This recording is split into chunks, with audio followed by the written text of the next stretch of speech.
Hey guys, Julian here. Today I'm going to be showing you how to put together chords. This video is more sort of aimed at like people who are like stuck with making chords, or maybe more beginners, just like people if you're sort of lost, because I know when I first started I kind of was too with making chords, and I tried a lot of different things, and ultimately I figured out how to do it, but it definitely took me a lot longer than it needed to. So, anyway, I'll start by showing you how to make basic chords.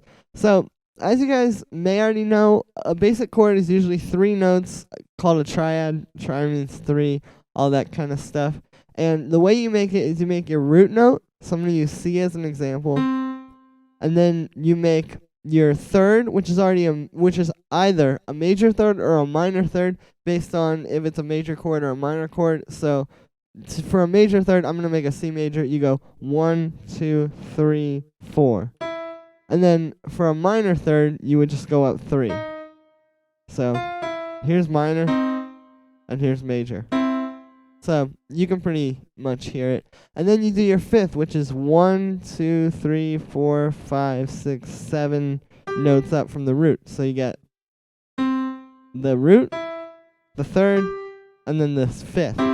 So knowing this right here is pretty much like all you need to make chords on like a pretty basic level, at least. And then I'll show you. You can just turn this into minor very easily. So yeah, what this technique kind of does very well is it sets a few parameters to have freedom within, if that makes any sense. So it's like you can do whatever you want with your chord progression or with your chords, but it's got to fit into this mold. It's got to have the root or the first, the fifth, and then a third. And then you can add notes on top of this as well. I won't get too much into this because I want to do that as like a separate video. But to add notes on top, you're pretty much just going to follow this pattern. So like, okay, for example, I want to make a major 7th chord. So what I'll do is I'll go up 1, 2, 3, 4. Oops. And then I have a major 7th. So, and if you look at it, you can see a pattern here, because you can see this has 3 in between, and then 2, and then 3. So you can kind of like follow that, and it becomes a little bit more visual as opposed to like in your head. And I'm not saying that's the way that you should make your chords. Obviously, you should be thinking about music theory and all that. But like I said, that can just kind of help when you're a beginner, because it's more like visual. It's more like sort of counting, just looking at it and counting. Like, you wouldn't even have to think about what notes you're doing if you just literally go through the scale and do this and just keep following this pattern. And it sounds pretty good. So, I mean, it's a good way to think about it. Now, I also want to touch a little bit on making basic chord progressions, because I know that can be a point of contention and a point of getting stuck for a lot of producers. So the way I will usually go about making chord progressions is I'll set like my first chord. So like here I have C major, and there's really no guidelines for choosing that. You kind of just randomly do it. And then what you can do when you're making your chord progression is you can follow this pattern as well. So for example, if I want to make the next chord in this progression, so I have C major, maybe I'll go down 1, 2, 3. And if you notice, there's this gap here, and then there's this gap here, and it follows the same pattern.